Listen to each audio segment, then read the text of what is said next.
क्या हुआ है कि जब भगवान राम का अवतार हुआ है तो महाराज जो दशरथ हैं बड़े ही मन में प्रसन्न हैं, क्योंकि चौथे वन में इनके बेटा हुआ है। और मेरे भैया ये भी बात सत्य है कि जब इंसान के घर में काफी दिनों बाद संतान आती है तो बड़ी ही प्रसन्नता होती है।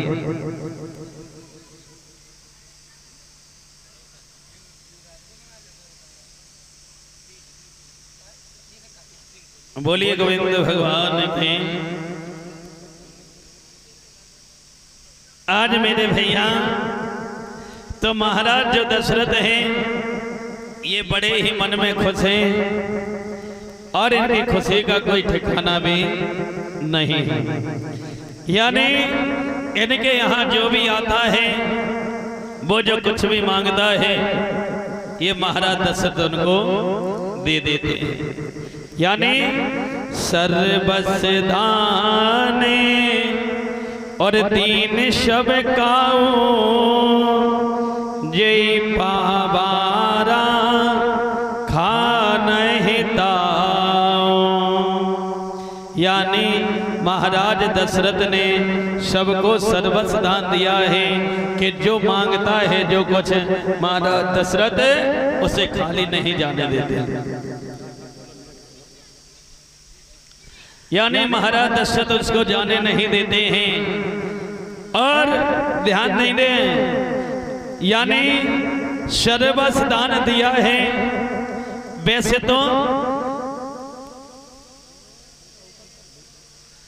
वैसे तो ऐसे चौपाई के मेरे भैया कई भाव हैं, लेकिन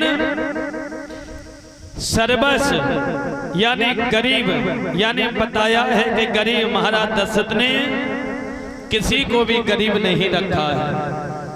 जो भी उनके यहाँ आता है और जो मांगता है वो उनको तुरंत दे देते।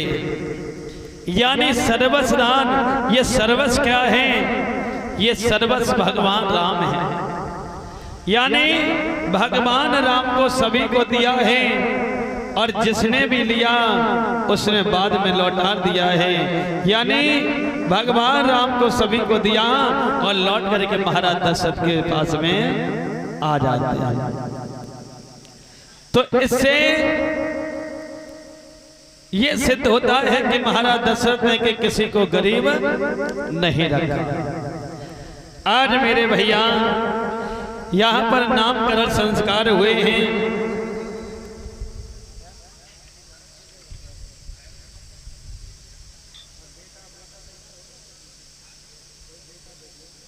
हाँ।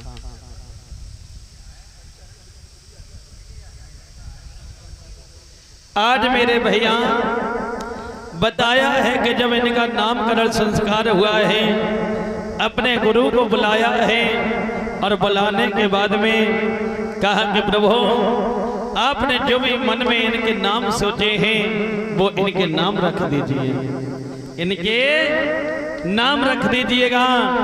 तो नाम क्या रखने लगे हैं भैया? जो आनंदे और सिंधु सुख राशि सीकर से त्रो की सुभाषी। जो सुख धाम और राम यस नामा अखिल लोके दायक वे श्यामा। मुनियों को बुलाया है, कहा कि तुमने जो बुद्धि के अनुसार नाम रखे हों वो इनके नाम रख दीजिए। तो आज नाम रखने लगे हैं। कहा कि सबसे बड़े पुत्र का नाम राम होगा और दूसरे का सुनिएगा वेश भरने और पोषण करे जोई ताकर नाम भरते आश होई। जो विश्व का भरण पोषण करने वाले हैं आपके दूसरे पुत्र का नाम भरत होगा। हैं राम लक्ष्मण भरत शत्रुघ्न चारों बालकों के नामकरण संस्कार किए और करने के बाद में ये दोनों बालक जो हैं परीक्षित महाराज धीरे धीरे यानी बड़े हुए। जब ये चलना सीख गए हैं तो नहीं घुटने चलने लगे। एक दिन की बात थी कि कौशल्या मैया ने भगवान राम को नहला करके और पालने में पहुंचा दिया। यानी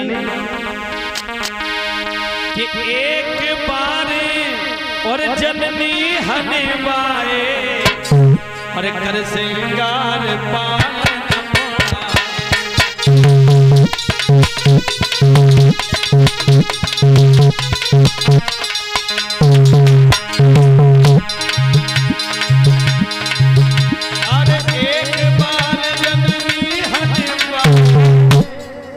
और कर श्रृंगार पालन।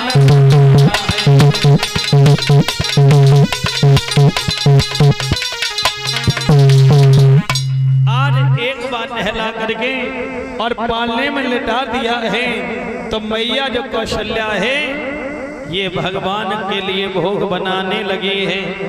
और बना करके जब रसोई घर में रख दिया है और रखने के बाद में पानी लेने के लिए गई है तो क्या देखा कि वही बेटा राम जो है यानी भगवान का भोग लगा रहे हैं। मैया बड़ी भयभीत हो गई। अरे अभी तो बेटा को मैंने पालने में लेटाया था और बेटा यहाँ पर कैसे आ गया। वही कौशल्या मैया ने यज्ञपति महाराज जब जाकर के पालने में देखा तो वही भगवान राम पालने में लेटे हुए खेल रहे हैं। और जैसे देखा फिर रसोई घर में तो वही भगवान राम भोग लगा रहे हैं।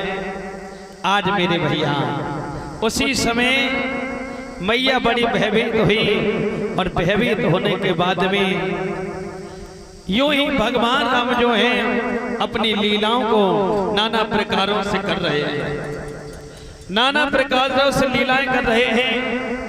एक दिन की बात थी कि भगवान राम और थोड़े से बड़े हुए जब खेलने लगे हैं, चलने लगे, नहला करके मैया ने भगवान राम से कहा बेटा राम जाओ थोड़े से तुम बाहर खेल लो और जब तक हम इष्ट देव को भोग लगा दें फिर तुमको भोजन दे देंगे। वही भगवान राम जाते हैं और बालकों में खेलने लगे। लेकिन इधर पूजा करने के बाद में आज कौशल्या मैया ने महाराज दशरथ से कहा कि जाओ बेटा राम बाहर खेल रहे हैं जाकर के लिवा ला। आज वही महाराज दशरथ जाते हैं। लेकिन बाबा गोस्वामी तुलसीदास जी ने यहाँ पर एक चौपाई